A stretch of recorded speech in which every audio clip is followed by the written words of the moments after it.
नमस्कार, मैं रवीश कुमार। देर से और दूर से इस चर्चा में शामिल होने के लिए मैं माफी मांगता हूँ। हिंदू एकता बनाम ज्ञान की राजनीति 2 साल से परिश्रम और दिमागी संघर्ष का परिणाम है। क्योंकि प्रस्तुत लेखक मेरे पड़ोसी हैं, तो मुझे इसका अंदाजा था कि वो एक वैचारिक द्वंद्व से गुजर रहे हैं और नए नए तथ्यों से टकरा रहे हैं। अवैध दुबे ने काफी लंबे समय से इस पर सोचा है और लिखा है, तो मैं ये नहीं समझता कि इसे किसी भी प्रकार से इस किताब को पढ़ के और उन्होंने जो लिखा है उस पर बात होनी चाहिए। और लेखक ने जब खुद लिखा कि वो खुद को दांव पर लगा रहे हैं और ऐसा प्रतीत हो सकता है कि वो किसी पाले में जाते हुए दिखाई दे रहे हैं, तो मुझे लगता है कि ये बर्ताव या इस नतीजे पर जल्दी नहीं पहुंचा जाना चाहिए। देखा जाना चाहिए कि लेखक ने अपनी बात किन आधार पर कही है, वरना तो अकादमिक कार्यों का सम्मान ही फिर नहीं बचेगा।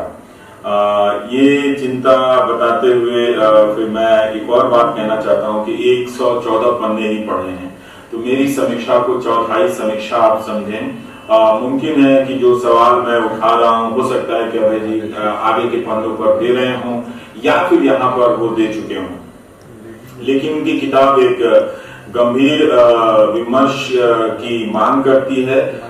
ये चुनौती है कि क्या वो गंभीर विमर्श किताब के बाहर की दुनिया को शामिल किए बगैर हो सकती है। लेखक चाहते हैं कि जो किताब में है उस पर चर्चा हो, लेकिन इस किताब की फितरत ऐसी है कि सिर्फ किताब की आप चर्चा नहीं कर सकते हैं।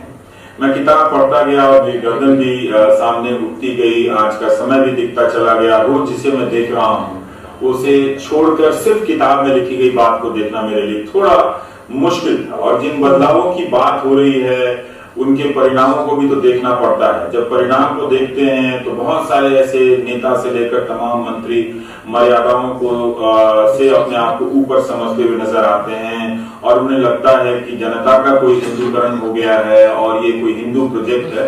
हो भी सकता है कि हो गया हो, जहां तर्क, मर्यादा या लोक लाज जैसी चीजों का अब महत्व नहीं रह गया। भीड़ जिधर फैसला कर दे वही होगा। हर बात का एक ही जवाब है कि क्या कर लेंगे अब आप, क्योंकि हम जीत रहे हैं। सावरकर, गोलवलकर और देवरस के बीच आ रहे वैचारिक बदलावों को अभय दुबे ने रेखांकित किया है और ये पढ़ा भी जाना चाहिए कि कैसे ये बदलाव घटित हो रहे हैं इन तीनों सरसंघचालकों के कार्यकाल के दौरान, सावरकर को छोड़ के। पर क्या इससे हिंदुत्व को लेकर संघ की कोई स्थायी समझ बदली है, उसमें बदलाव आया है? क्या पुण्य भूमि को छोड़ देने से और सबको हिंदू कह देने से चीजें बदल जाती हैं? ये किस्म का वैचारिक साम्राज्यवाद भी हो सकता है, अहंकार भी हो सकता है कि आप सबको हिंदू कह रहे हैं। जब आप सबको हिंदू कह रहे हैं तो फिर हिंदू खतरे में क्यों है? फिर आबादी को लेकर क्यों इतना कितना उत्पात मचाए हुए हैं और खतरा पैदा किए जा रहे हैं? जब सब हिंदू हैं तो बात खत्म कीजिए।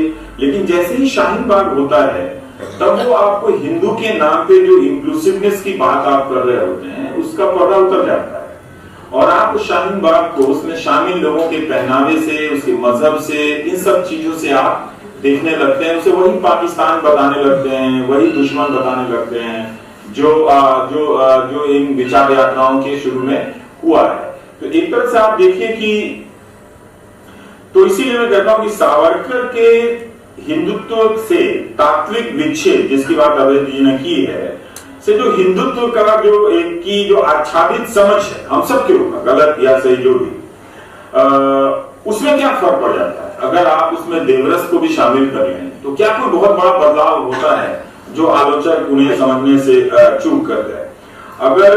अगर संघ के आलोचक इस बात से सूचित होते तो क्या बड़ा बदलाव आ जाता उनकी समझ में? और हिंदुत्व की जो सार्वजनिक समझ है और उसकी प्रस्तुति में क्या कोई बदलाव आया है? दिखता है उसके सार्वजनिक प्रस्तुति में, मीडिया के माध्यम से, भीड़ के माध्यम से जो है। तो सावरकर के लिए भारत रत्न की मांग हो रही है, तो कहां उनसे किनारा कर लिया संघ ने या बीजेपी ने? गोलवलकर की 2 किताबों को किनारे कर देने की बात को लेकर मैं थोड़ा और आश्वस्त होना चाहता हूं कि क्या लाइब्रेरी में नई किताब आ गई है, पुरानी किताब नीचे चली गई है? ऐसा तो हो नहीं सकता है कि, या अगर किनारे कर ली गई है बात तो संघ में वो साहस, नैतिक बल होना चाहिए कि वो आकर बड़े स्तर पर कह ले, ऐलान कर ले। वहां नहीं तो क्या वो अपने काडर को नीचे तक बता रहा है कि हम अब सावरकर की विचारधारा से दूर चले गए हैं, गोलवलकर की विचारधारा से दूर चले गए, हमने संशोधन कर लिया है, अब हम देवरस की लाइन पर चल रहे हैं। तो क्या उसको पता है? क्या बाहर के लोगों को पता है? तो ये किनारा करना, चुपचाप उसको कहीं लगा देना, टिका देना, इस बात पे मैं थोड़ा सा और आश्वस्त होना चाहता हूँ। ये बात सही है कि अभय जी की इस चिंता से मैं सहमत हूँ कि जो संघ के आलोचक हैं वो संघ को नहीं समझते हैं और उसके समर्थकों से बात करने की भाषा नहीं जानते हैं। उसी तरह से जो संघ के समर्थक हैं उनके पास भी अपने आलोचकों से बात करने की भाषा नहीं है। ऐसा नहीं कि उन्होंने सारा कुछ समझ लिया है। तो एक तरह से अगर आप देखिए संघ की तरफ से तो वहां बिना जाने कई तरह की धारणाएं ज्यादा फैलाई गई हैं, लेकिन जिन ज्यादा फैलाई गई हैं। तो एक तरह से जिस तरह से अभय जी ने देवरस को बाला साहब देवरस के कार्यकाल को प्रस्थान बिंदु की तरफ देखा है, उनसे पहले के संघ में, उनके समय और उनके बाद के संघ में आ रहे बदलावों को देखते हैं और बताते हैं कि उसके पहले के संचालक के सामने कोई सवाल नहीं कर सकता था, मगर देवरस के सामने विरोध हुआ। लेकिन क्या वो परंपरा अब भी है हम नहीं जानते। सूचित कर सकते हैं, राकेश सिन्हा जी यहाँ पर हैं, और वो अगर अंतर्विरोध वाली बात है तो वो कितनी बड़ी बात है। इसलिए अगर आप देखें तो मुझे ये बदलाव जो है टैक्टिकल ज्यादा लगते हैं। जैसे देवरस कहते हैं कि जाति का समाज की विषमता का शास्त्र बेकार हो चुका है। तो ये कौन सा शास्त्र, उसका नाम नहीं देते, शास्त्रों का नाम ही तो देते ना, ABCD शास्त्र बेकार चला गया है, बेकार हो चुका है, वो स्पष्ट नहीं करते। और जिस समय वो जाति और पेशे के संबंध में बदलाव की बात कर रहे हैं, वो समय शुरुआत की है, वो 70 का दशक है, वो 2020 में नहीं बात कर रहे हैं जब पेशे जातियों के घर से निकल कर फैल गए हैं और अलग अलग जाति के लोग अलग अलग पेशे में काम कर रहे हैं। तो देवरस जी पर दबाव किसका है? क्या लोहिया के 100 में 60 की राजनीति का दबाव है, या अंबेडकर के धर्म परिवर्तन का दबाव है, या उनके बौद्ध बन जाने का दबाव है? ये सब हम थोड़ा सा जानते और सूचित होते तो बहुत अच्छा होता।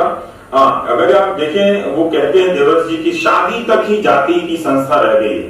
तो शादी कोई छोटी संस्था नहीं है, ये अपने आप में कई लाख करोड़ की इंडस्ट्री है और इसी पे से सारा समाज हमारा संचालित हो रहा है। जाति अगर शादी तक बची हुई है, ये कोई छोटी मोटी संस्था नहीं है। अगर आपको इस संस्था से दिक्कत है तो मैं देखना चाहूंगा कि अंबेडकर को अपनाने वाले संघ के नेता कह दें कि जो सच्चा हिंदू वही है जो अपने बच्चों की शादी दूसरी जाति में करे, जो अपनी बेटियों की शादी दूसरी जाति में करते हैं। तो जाति का सवाल संघ ने कभी छोड़ा नहीं। संघ ने उसे किनारे लगाकर धर्म के बहाने उस प्रश्न को वो डील नहीं कर पाए। इससे यही लग रहा है कि सावरकर, गोलवलकर और देवरस पर आते आते आप जाति के सवाल से टकरा नहीं पाए। अब आप देखें कि देवरस आरक्षण के सवाल को भी अधूरे मन से छोड़ते हैं, फिर दलितों पे ही जवाबदेही लाभ देते हैं कि समाज के विभिन्न घटक, ये किताब की पंक्ति है जिसमें देवरस कह रहे हैं कि समाज के विभिन्न घटकों के साथ योग्यता की कसौटी पर स्पर्धा करके ही बराबरी का स्थान प्राप्त करना है। यह शर्त दलित के लिए क्यों, उच्च जातियों के लिए क्यों नहीं कि वे अपनी विशिष्टता को छोड़कर दलितों के पास आए, वहां तक आए। ये बराबरी का क्या, वो हम अंतर की बात कर रहे हैं, ऊंच और नीच के बीच के अंतर की बात कर रहे हैं। ये नहीं कह रहे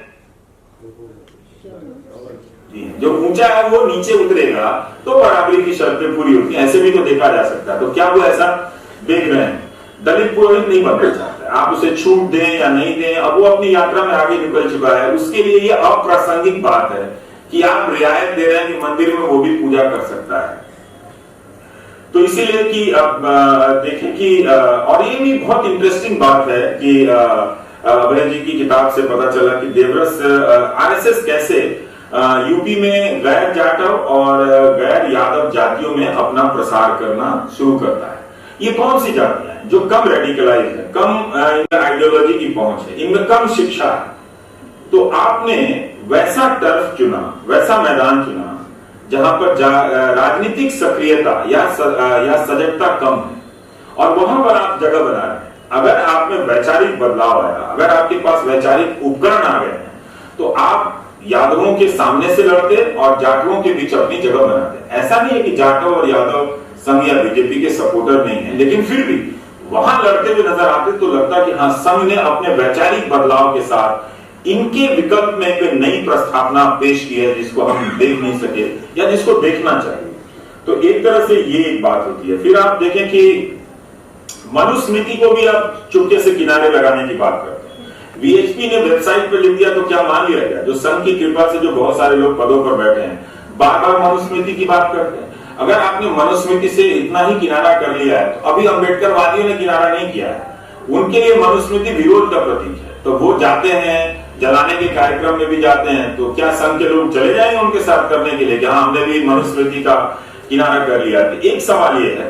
और प्रातः स्मरणीय महापुरुषों की सूची में एक मेरा नाम भी शामिल हो सकता है, ये कोई बड़ी बात नहीं। इससे कोई बड़ा फर्क नहीं पड़ता क्योंकि ये संघ की प्रैक्टिस है। जैसे हमारे पीयूष गोयल रोज किसी महापुरुष की जयंती मनाते हैं और कहते हैं मैं इनकी प्रेरणा से काम कर रहा हूँ, और सारे महापुरुषों की प्रेरणा मिला के उनके कोई लक्षण नजर नहीं आते।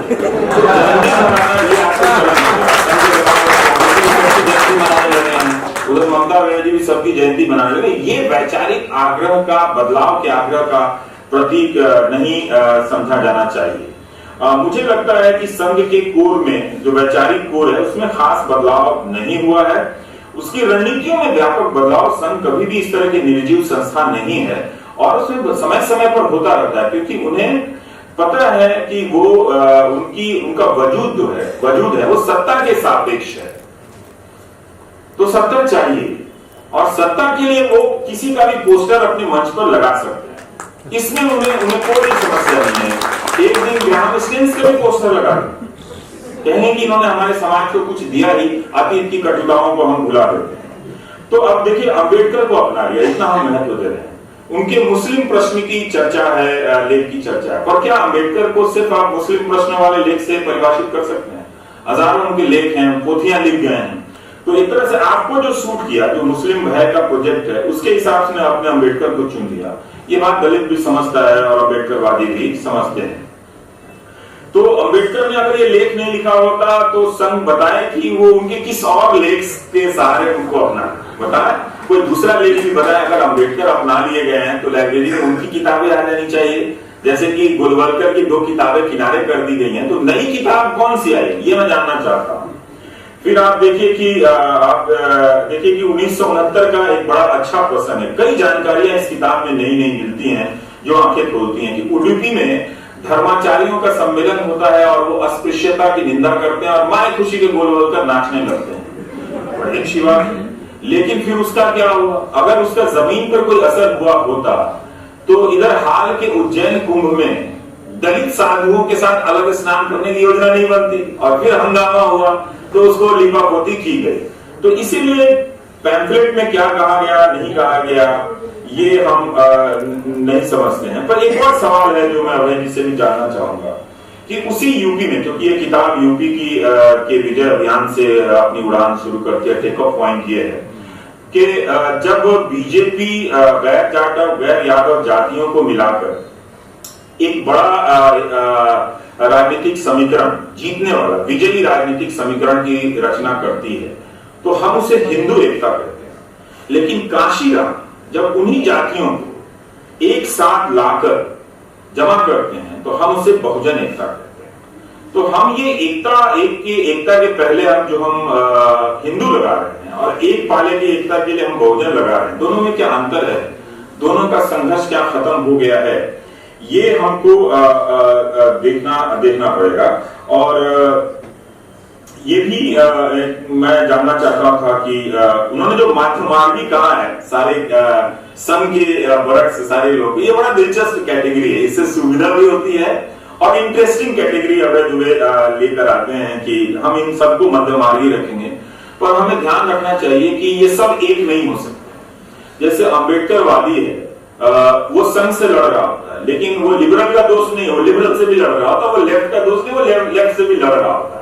तो उसकी लड़ाई जो है 3 तरफा होती है, 4 होती है, और कई बार वो अपने समाज से भी लड़ रहा होता है, कई बार अपने दोस्तों से, हमकर्मों से भी लड़ रहा होता है। ये सब हम लोगों का अनुभव रहा है। जैसे आपने कहा कि एक पॉइंट मेरा छोटा जो मैं कहना चाहता हूं अभय जी, कि अगर संघ ने इस तरह से बाला साहब देवरस के समय से ये नीति बना ली कि जो गैर जाटव और यादव जातियां हैं उनमें हम पहुंच बनाएंगे, उनके साथ आंकड़े बनाएंगे और बदलाव का लक्षण है, तो मैं ये जानना चाहता हूं कि फिर जब यूपी का चुनाव हुआ तो इन जातियों के बहुतेरे संगठनों के साथ समझौते क्यों करने पड़े? उनको मिलाया क्यों? सुहेल देव को अचानक आप जयंती मनाने लगते हैं, पहले तो आप नहीं मना रहे थे। उनकी पार्टी के किसी को ले आके विधायक बना रहे हैं, कभी कुछ कर रहे हैं। और नीतीश कुमार जब महादलित की खोज करते हैं तब आप कहां थे? तब बीजेपी तो वही थी और संघ भी वही था बिहार में, आज तक उसका काट नजर नहीं आया। तो अब हम लौटते हैं कि मध्य मार्गी वाली बात पे, कि उनमें भी बड़ा एक तरह का अंतर्विरोध है। और अभय दुबे ने जो 6 आस्थाओं की खोज की है वो मजेदार है। उसमें से एक आस्था है ब्राह्मणवादी आस्था, जिसकी आलोचना संघ को की जाती है। और ये बात सही है कि मनुस्मृति और ब्राह्मणवादी आलोचनाओं से अब संघ को कोई फर्क नहीं पड़ता, क्योंकि अब उसका सामाजिक आधार जो है उसने एक नया सामने रख दिया है। लेकिन संघ के भीतर ये तत्व खत्म हो गए, ये मैं दावे के साथ नहीं कह सकता, अभय जी बताएंगे। पर आप समझिए कि मान लीजिए कि परिभाषा की समझ नहीं है, लेकिन उसकी आलोचनाओं में, अम्बेडकरवादी या बहुजन विद्वानों की आलोचनाओं में ब्राह्मणवाद की कोई समझ नहीं है, स्पष्ट समझ नहीं है, मैं इसे मानने के लिए तैयार नहीं हूं। और इसका मतलब है कि जो दलित चिंतक है जो अपनी लड़ाई, मैं इसे मानने के लिए बिल्कुल तैयार नहीं हूं, क्योंकि आपको देखना होगा कि सिर्फ समाज के, जैसे मेरे मित्र हैं रतन लाल, वो कहते हैं आजकल बार बार कहते हैं कि जनेऊ लीला। पहले उन्होंने मजाक में ये बात शुरू की, लेकिन धीरे धीरे वो गंभीर होते गए अपने इन बातों को लेकर, और वो किताब लिख रहे हैं। रतनलाल को पढ़ते हुए मैं इतना समझ पाया कि रतनलाल ब्राह्मणवाद को सिर्फ उच्च जातियों में नहीं देख रहे हैं, ब्राह्मणवाद के प्रसार को वो अपनी जातियों में भी देख रहे हैं, अपनी समुदाय। मुझे और बात स्पष्ट होती, जरूर देवरस के बाद संघ ने अपने नेतृत्व का दायरा बदला है, पर शीर्ष पे नहीं बदला है। वहां भी स्त्रियां नहीं आई हैं, अभी दलितों में से कोई नहीं आया है, एक दिन कोई आ जाएगा, बना दिया जाएगा उसमें। और नियंत्रण की कमान नहीं बदली। देखिए, नियंत्रण की जो भाषा होती है वो अलग भाषा होती है, जो काडर में विचार के जरिए जो बांटी जाती है वो अलग चीज होती है, दोनों में बड़ा अंतर होता है। जिस भाषा, जिस सोच और जिस व्यक्ति से सारी चीजें नियंत्रित होती हैं, उसमें आप ब्राह्मण की जगह यादव रख दें, यादव की जगह आप कश्यप रख दें, कश्यप की जगह आप कुर्मी रख दें, कोई भी जाति रख दें, कोई खास फर्क नहीं पड़ता है, बल्कि संघ ने यही किया है। तो ये उसकी कामयाबी है। और इस कामयाबी पर क्या आप इसे हिंदू एकता कह सकते हैं? मुमकिन है कि वो जमीन पर बन रहा है, जिसके दम पर, जिसके दम पर आजकल के नेताओं के व्यवहार से लगता है एक भीड़ और बनी है। और पर अगर आप वैचारिक आग्रह करेंगे तो इस भीड़ को देखे तो नहीं लगता कि किसी तरह की विचारधारा से लैस है। विचारधारा के नाम पर गलत सूचनाओं से लैस है। और आरएसएस हो या बीजेपी हो, इसकी कामयाबी को आप इस तरह से भी देखिए कि इसके पास अकूत धन संपदा है, कई तरह के संगठन हैं, इससे अमीर और ऑर्गेनाइज्ड कोई राजनीतिक दल नहीं है। और दूसरी तरफ अब विपक्ष की जो पार्टियां हैं वो लड़खड़ा गई हैं, चरमरा गई हैं, उनके पास भाषा नहीं है, नेता नहीं है। और ये भी है कि मेरा एक सवाल यही था कि बीजेपी जो है उज्ज्वला स्कीम से समझिए कि गैस के चूल्हे का बर्नर और सिलेंडर जो है वो आरएसएस है, तो सब्सिडी हटा देने से सिलेंडर के गैस की प्रवृत्ति क्या बदल जाती है? अगर बदल गई है तो हम देखना चाहेंगे। और एक और बात ये है कि हिंदू एकता का उद्देश्य क्या है? मुख्यमंत्री बनाना, जजों को अपने मातहत कर लेना, पुलिस को उसकी हैसियत बता देना, संस्थाओं को अपनी जेब में रखना। आखिर में जब बात यही है कि देवरस के बाद इन किताबों को पढ़ते हुए लगता है कि संघ ने अपने नेतृत्व का, जमीनी नेतृत्व का दायरा बहुत बदला है। नए नए जातियों के लोगों को एमएलए और एमपी बनाए हैं, लेकिन और एक तरह की एकता स्थापित करने की बात कही जा रही है, लेकिन शीर्ष पर अभी बदलाव नहीं आया है। किसी दलित को अभी देखा जाना बाकी है, लेकिन वो भी कोई बड़ी बात नहीं है। नियंत्रण की कमान नहीं बदली है, और जिस भाषा, जिस सोच और जिस व्यक्ति से सारी चीजें नियंत्रित होती हैं, एक दिन वहां पर यादव भी आ जाएगा, कश्यप भी आ जाएगा, जाटव भी आ जाएगा, संग रहेगा। उससे कोई खास बदलाव होने वाला नहीं है। लेकिन वो भी होना चाहिए कहने के लिए, जब आप अम्बेडकर का पोस्टर लगा सकते हैं तो फिर किसी अम्बेडकरवादी को संघ का प्रमुख क्यों नहीं बना सकते हैं? लेकिन संघ ये सब करता रहा है, ये भी इसकी कामयाबी की चीज है। एक चीज हमें देखनी चाहिए कि जो संघ की जो सफलता है वो सिर्फ उसकी वैचारिक सफलता नहीं, उसका उसमें अहम योगदान जरूर है, पर उसके पास अकूत धन संपदा है, संस्थाएं हैं, संगठन हैं।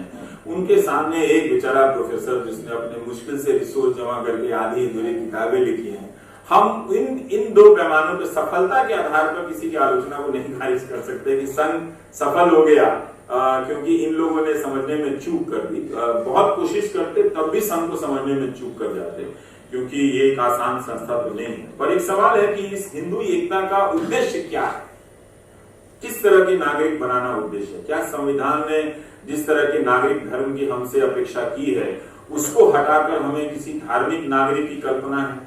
और क्या उस कल्पना में ये भी बात है कि कोई हिंदू खड़ा होकर रोजगार मांगेगा तो प्रधानमंत्री मिलने चले जाएंगे, मुख्यमंत्री मिलने जाएंगे, या लाठियों से मारकर मीडिया में उसकी आवाज बुलंद कर दी जाएगी हिंदू होते हुए भी, और अगर मुसलमान हो गए तो शाहीन बाग वाली हालत कर दी जाएगी? तो उसमें जानना चाहूंगा कि ये उद्देश्य है तो किन मूल्यों से ये हिंदू एकता जो है वो आगे जाकर राजनीति को संचालित करने वाली है, या राजनीति में किन मूल्यों की स्थापना करने वाली है जो सिर्फ हिंदू एकता की स्थापना से ही संभव हो सकता है? तो ये मेरी बात है। पर ये किताब तो है कि नए सिरे से खासकर हिंदी के पाठकों को उद्वेलित करती है कि आप संघ के पुरानी किताबों की तरफ लौटें, देखें, समझें। और ये अच्छा है, बहुत से लोग बिना सावरकर को पढ़े, बहुत से लोग बिना गोलवलकर को पढ़े, और बहुत से लोग देवदास को पढ़े ही संघ के विचारक हो गए हैं। उसी तरह से जैसे कोई भी किसी को कम्युनिस्ट कह देता है, तो ये दोनों तरफ से है। तो ज्ञान की राजनीति दोनों तरफ से होनी चाहिए। आप सबको बधाई, हमको सुना। Thank you.